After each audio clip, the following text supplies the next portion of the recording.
The views and opinions expressed on today's show are solely those of the individuals speaking, and do not necessarily reflect the official positions of the American Solidarity Party. The official party platform can be found under the About Us page on the American Solidarity Party website, solidarity-party.org.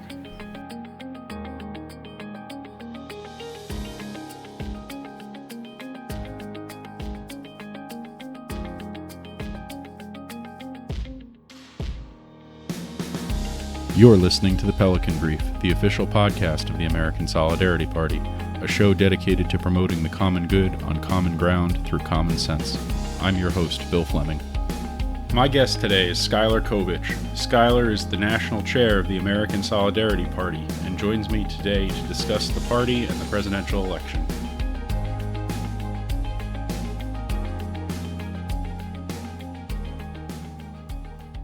Thank you for joining me today, Skylar. Thank you, Bill. It's great to be on this podcast. I'm really glad you've collected quite a few very good episodes so far, and I hope people are really enjoying it. Can you tell us a little bit about yourself and how you got involved in the party?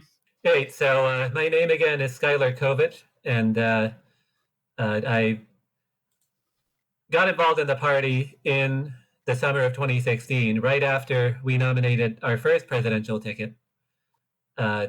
I missed that convention, but I joined very shortly after that. So a little background about myself. I was born totally blind in New Jersey, and then we moved to Northern California when I was 9 years old. And then I went to St. Mary's College of California, where I converted to Catholicism. And for me, Catholicism had a big impact on some shifts in my politics.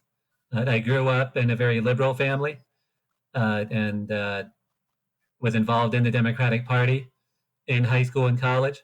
And I remained in the Democratic Party. I was very interested in Democrats for Life as an organization, but wasn't quite sure how to be involved. And then I was involved in some more progressive and pro-labor politics when I was in grad school as well. I went to grad school at UC Santa Barbara, where I finished my doctorate in political science in 2017. But as I continued on there, I became more concerned about the Democratic Party's attitude toward abortion, wanting to not only legalize it, but also increase access to abortion. And I became convicted that actually legal abortion is a huge problem, and the pro-life movement had some great points about that scientifically, culturally, spiritually. And so I became more involved. I also became concerned about the Democratic Party's stance on religious liberty, and even on a few of the economic issues. It seemed like neither the progressive nor the conservative movement really has the right answers. I didn't want to join the Republican Party. As a blind person, I realized how much I benefited from government services, even if they can be inefficient sometimes. I still believe that social safety net is very necessary. But then with Donald Trump coming in, I was especially not interested in joining the Republican Party. So I found the Solidarity Party on the comment section of Rod Dreher's blog at the American Conservative magazine. And I was getting interested in that more intellectual conservative movement outside the Republican Party. And so Dreher was among a number of authors that I was reading. The Benedict Option book came out around that time. Anyway, so I found the party, joined some of the Facebook groups, and immediately became a leader in the California chapter. It turned out that Desmond Silvera, one of the great active people in this party, who was on the national committee at the time, he lived a couple hours from me, and he needed someone to help him get the California chapter started. And he was so welcoming. So many people there were so welcoming and really interested in having me contribute to the team. Also, my dissertation at this point was about why it's so hard to build socially conservative and economically progressive movements. There's so many internal disagreements, and this has been going on for like the past 100 years. And we've seen some of that in this party, but yet we've also built such a broad coalition of people who want something different and who are willing to, go against both sides of our polarized system to get there, and all of the other obstacles. And so to make a long story short, ended up becoming appointed to the National Committee, and then I've been elected by the party membership twice to 2-year terms, and have served in a lot of different positions, and have really, been interested in guiding the state chapters, making sure that people can become connected to each other, and helping to run the social media. I got to know Brian Carroll very shortly after, when he was part of a group of people in California who had joined the party, and I was on our mailing list, and I was emailing them to see if they wanted to be involved, and I supported his effort to become our presidential candidate. I also helped write the platform, and have been networking with a lot of our intellectual influencers who we'll talk about. So yeah, it's a bit of a long answer, but it's been really quite a journey. It's been a huge learning experience for me. But I've met so many good people who've become great friends and colleagues. So, the American Solidarity Party is founded in the tradition of Christian democracy. Can you tell us a little bit about Christian democracy and why non-Christians should consider the party? Right. So, Christian democracy is a ideology that became prominent in Europe in about the 19th century, and it wanted to avoid both the excesses of socialism and entirely laissez-faire capitalism. Generally a belief that the government does have a role in the economy, but with also a strong role for local communities. And it also believes in family values being important to making sure that those government programs actually work. There were Catholic versions of Christian democracy, and also Protestant versions. Germany and the Netherlands are places where there were both Catholic and Protestant versions, because they're kind of divided between Catholic and Protestant citizens. And then Christianity ended up spreading to Latin America, and became really prominent there in the 20th century. And again, it was really against both the far left and the far right, but also, really trying to build a clear vision of what politics and society should be. There are still Christian democratic parties in power in Europe, in Germany right now, and then there are some which at least have some seats in parliament in like in much of Scandinavia and some of Latin America. And in the U.S., it has not really been marketed that much as a term. There is a Dutch Reformed-based think tank called the Center for Public Justice, which I was able to have some meetings with with their leadership a few years ago. I would say that probably most of the Catholic bishops do believe in Christian democracy, but don't necessarily want to call themselves that. The Christian democratic parties in Europe now have quite a lot of non-Christian people, because there's all of the philosophical ideas that I just said, of like both family values, a commitment to life and human dignity, and some government involvement in the economy, but also with personal liberties. That combination is appealing to people of all different religions. There are concepts within certain groups within Islam and Buddhism and Hinduism and Judaism, and a lot of agnostic and atheist thinkers, where that would be an appeal. Neo-pagans, there are a few of them who have some of those concepts in mind. It's also worth noting that even if you don't like the term Christian democracy, we definitely still welcome you to the party if you generally agree with the direction that we're going.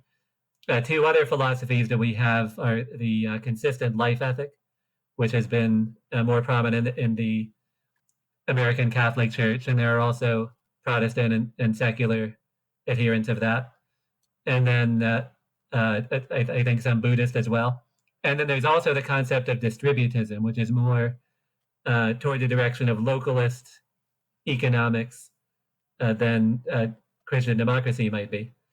And so we want the ASP to be those three philosophies working together: Christian democracy, consistent life, distributism. Almost like how the conservative movement tends to be like a fusion of social conservatism, economic conservatism, and foreign policy conservatism. We kind of want to change that dynamic for us to be a fusion of three different ideas. With social conservatism, people who are either progressive or more some sort of third way on economics, and then generally pro-diplomacy for foreign policy as well. Can you give us some specific examples of how those Christian democratic values influence the party's policy positions? Yeah, that's a good question. So the commitment to life and family as being very important for a functioning society definitely influences our continued opposition to abortion and our support, where possible, of the two-parent family as the best model for most children to grow up in, where possible. Also, kind of safeguarding freedom of conscience for churches to avoid actions that are against their doctrines. At the same time, so many of the organizations that are involved in those movements think that it's impossible to support economic justice and environmental justice, that they're so concerned about government taking over things entirely that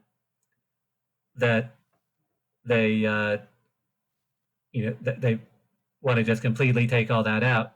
And it's Christian Democrats, we do believe that as inefficient as many government programs can be, and some of that does have to be addressed, we want to essentially protect labor and small business over the much bigger corporations. Christian democracy hasn't always been able to do that as well, especially in Germany, but it's something that we think is really important now, especially in the 21st century. That's an area where Christian democracy, I think, can keep evolving. So one thing that you mentioned earlier was distributism. Can you explain what distributism is for our listeners who may be unfamiliar with it? So distributism is an idea developed especially by G.K. Chesterton, an English author who was also known for a lot of fiction and Christian apologetics. Lived in the early 20th century. Hilaire Belloc, his friend and another writer at that time, was also involved.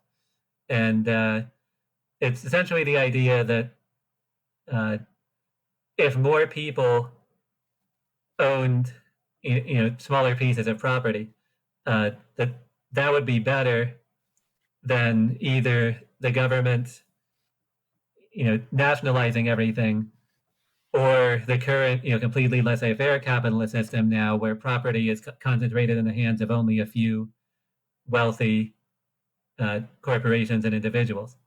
How we get to that point is difficult. Like now we have this system where if you want to buy a house, you have to take on a huge amount of debt, and so some people decide that it's better to just rent. it's also very hard to start up a viable small business. But we think that there are some government policies that can incentivize people to take on those responsibilities in a much more easy way. John Madai is one contemporary distributist author who's involved in the party. And so he has some videos and books like Toward a Truly Free Market. Thomas Stork is another one. So there's distributism is definitely a movement, like many of the movements that we're talking about, that has a right wing and a left wing, and some who might not even call themselves distributists. And so it's something that we want to, as a party, I think we do tend to get caught up in the electoral campaigning and the state chapter organizing and all that. I think we want to get more deeply involved as a group of people and looking at which policies might really work to get us to that point. So both major political parties in this country have quite comprehensive platforms and demand orthodoxy, not only from the politicians in the party, but quite often even from their supporters. The American Solidarity Party's platform, on the other hand, is quiet on quite a few issues. How diverse are the views among party supporters on these issues? And are you concerned that you could end up with candidates running for office who have wildly different perspectives on these matters? Yeah, our party is extremely diverse. I think most of us agree on an end to legal abortion and on electoral reform. But even in those two areas, there are some minor differences in specific legislation and all that we especially want to promote. I know, like, a lot of people complain we don't have a position on gun control. Sometimes our state chapters will be divided on a proposition. Like in California, there was a lot of inconclusive discussion about whether we should support Prop 22, which allows rideshare drivers to be independent contractors, which ended up passing. Like, does that lead us closer or farther to our Christian democratic and distributist goals? I think we do want to maintain a clear identity as a party. And so sometimes that does mean taking a position either on our social media or our candidates taking a position that maybe not everybody in the party is going to like. But we want to make sure that people are welcome as long as they agree to the overall identity of the party.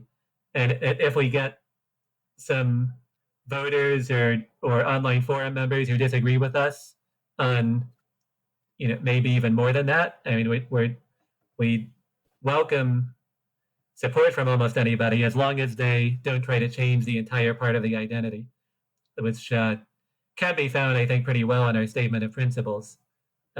Essentially, like pro-life, pro-family, religious liberty, maybe more on the conservative side, and then on the liberal side, progressive side, like economic justice, environmental justice, and racial justice, and then a diplomatic foreign policy. So you mentioned electoral reform. This year, it looks like the winner of the 2020 presidential election will come down to very thin margins in a handful of states, just like it did in 2016. I suspect this will result in calls for reform. Some various ideas that have been suggested are a national popular vote, ranked choice voting, or doing away with the winner-take-all model and awarding electors proportionally. Which of electoral reform measures would ASP support? Right. So in our platform, we strongly support ranked choice voting and also see approval voting as an improvement for all elections, all the way from local, legislative, statewide, congressional, and presidential.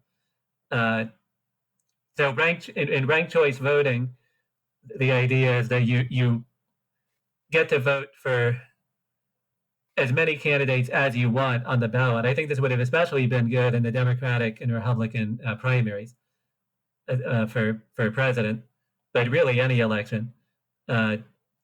So, for example, you could rank American Solidarity Party candidate number 1, and then decide if you want which third parties or major parties you would prefer over others. With approval voting, you would vote for as many candidates as you want, but they don't get ranked. And so that, I think, is not as good strategically. It still requires people to strategize their votes a bit too much in order to get decide whether to focus on their most preferred option or the ones that they marginally prefer. So with ranked choice voting, you the candidates that don't do as well end up getting their votes transferred to their next preferences. So there are quite a number of cities that have ranked choice voting. And then Maine also passed ranked choice voting for federal elections, kind of the opposite way. And I think it did affect the outcome of a U.S. House election in Maine in 2018. In 2020, a lot of people felt like it might affect the outcome for Susan Collins, who in some ways is kind of ideologically the opposite of us as a pro-choice Republican in the U.S. Senate. But as it turned out, the independent candidates really did not do so well. Better than a lot of independent candidates, but still like only 5% of first preference votes, I think it was. And, like 7% and 2%. And Collins ended up winning with over 50% of the vote, surprisingly. Also, ranked choice voting unfortunately lost as a state proposition in Massachusetts. But I do think ranked choice voting would be much better for our party. It does have to go along with ballot access reform, making it easier for states to be on for candidates to be on the ballot, more like in really most other countries. It's easier for candidates to get on the ballot, even for non-local elections, and we'd obviously have to keep getting our name out there. So I encourage people in the party to work with their state chapter of Fair Vote or whichever other ranked choice voting organization is most prominent in their state. As far as other electoral reform, I think multi-member districts for legislative branches could be good, that proportional representation. Now, as far as the presidential election, the party does not take a position on the Electoral College. I am not a fan of the Electoral College, but from our party, our discussions on the forums, it seems like I'm a minority. I'm a minority in the party on that. It does seem like there's more support for making the Electoral College proportional, but I really would prefer national popular vote myself. I think that a lot of the arguments about the Electoral College protecting rural voters are kind of overrated. It really just makes it so that each campaign only pays attention to certain states, and actually especially the more urban and suburban areas of those states. And then obviously, for what it's worth, the election would be decided now. It looks like Biden is going to win over 50% of the popular vote. And I think overall, if we had either ranked choice voting for the presidency or maybe a little less ideally a 2-round presidential election where the winner of the popular vote and the runoff wins, I do think more people would generally feel empowered to vote for third parties, especially in the swing states, but really almost everywhere. Either of those systems would be better. I do get that having just a simple popular vote where whoever is able to get the most popular votes with people voting just once for one candidate, that would not be good for third parties. And Michael cause all kinds of problems if it seems like if third parties do still become a bit stronger, you don't really want a president who only gets 40% of people voting for them at all. On the other hand, it's interesting with the ASP. If there were more electoral reform, there might be a lot of arguments about which people rank candidates, which people rank which other candidates more highly. But we still have those discussions about state elections too, where we usually don't have ASP candidates. So you had mentioned Brian Carroll earlier. Brian Carroll was the ASP's presidential candidate in the 2020 election, and he was on the ballot in 8 states and a certified write-in candidate in an additional 31. What were the biggest successes for the Carroll campaign on election night, and what were the biggest upsets?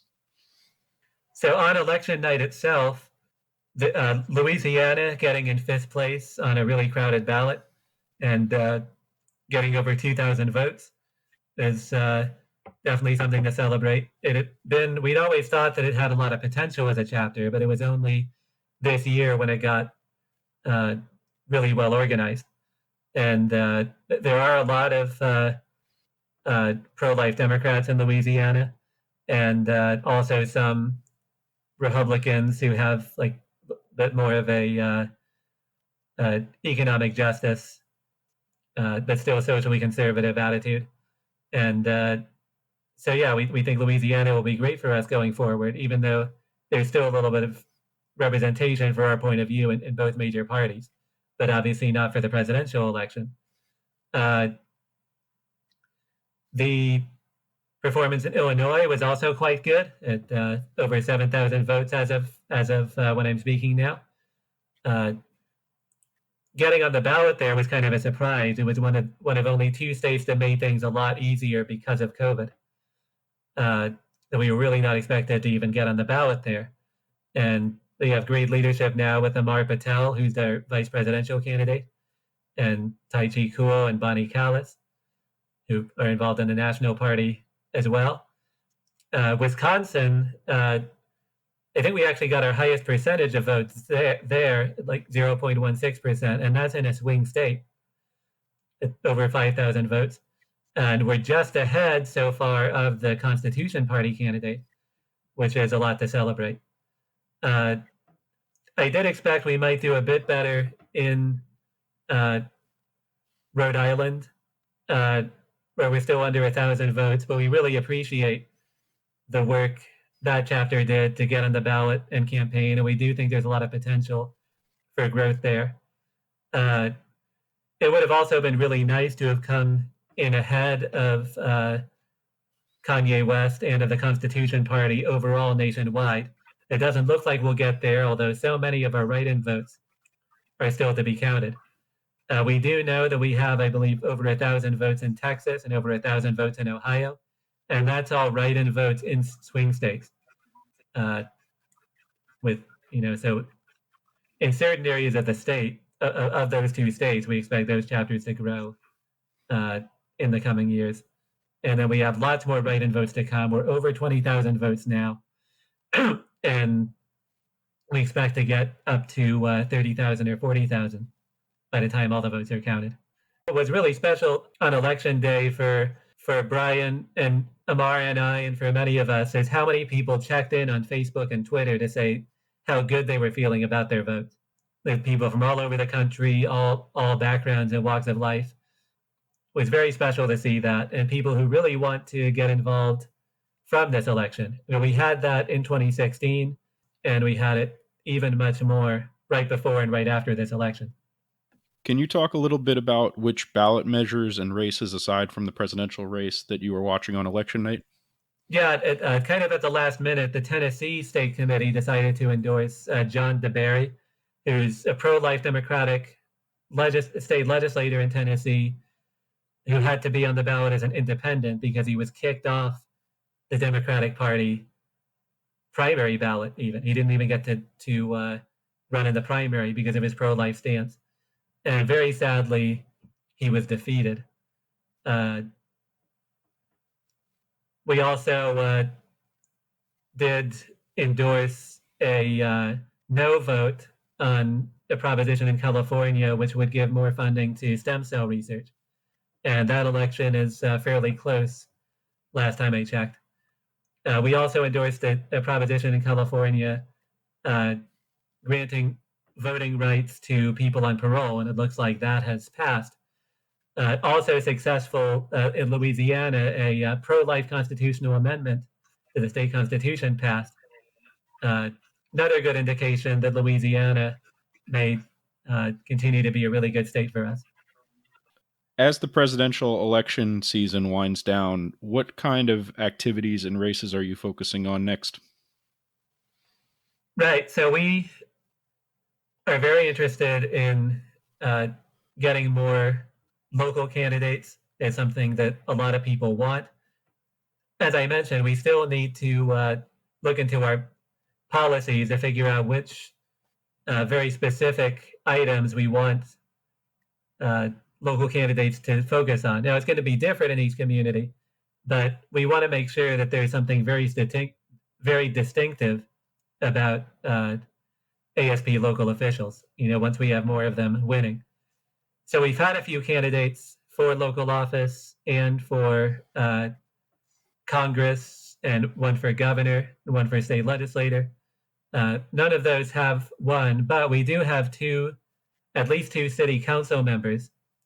Those two I'm thinking of are in Pennsylvania, who were elected just in a nonpartisan way, but have now publicly identified with the party. And that happened during this election season, and that gives us a lot of hope. It looks like Shane Hoffman, who was actually a write-in congressional candidate this time, and got over 70 votes, which is really impressive for a last-minute write-in campaign for Congress. He's thinking of running for mayor of his town in Ohio next May, actually. So we might have a race even sooner than many people would think. We also want to get some candidates for state legislature in New Jersey and Virginia. We did that in 2017 as well. We got Monica Solar, who ended up being a leader and a national party leader, was a candidate for New Jersey legislature in 2017. We wanted to see someone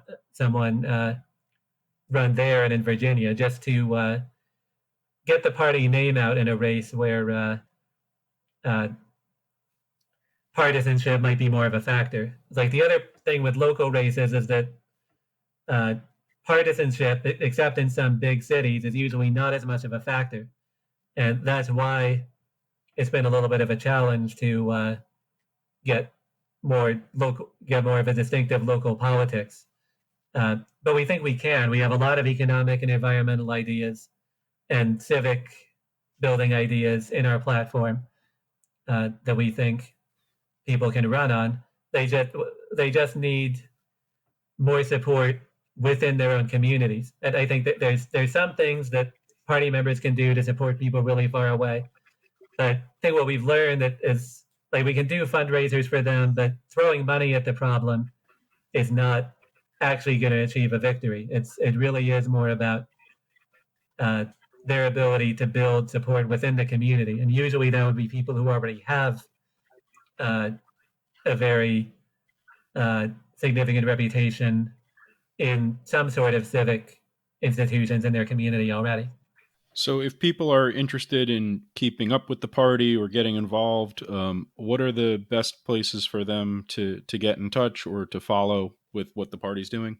So right now, a lot of our online communities are based on Facebook, and then we also have people who talk about the party on Twitter through our, people can tag our AM Solidarity account. On Facebook, there's a Connect Locally page on our website, so people can join their state chapter group. Also, if you want to join the party on email, there's a newsletter to sign up for, and then to officially join the party as a member, which allows you to vote in our internal elections. You make a donation to the party and then check the box saying that you want to be a member. You'll get emails from the national party if you do either of those things. And then we also want to really improve our ability to get people in touch with members of their leaders of their state chapter, and like-minded local people who signed up for the party through email. And then as things move forward with hopefully the COVID crisis abating in the next year, way more in-person and offline outreach. Well, thank you for joining me today, Skylar. I appreciate you taking the time. Great. Thank you, Bill.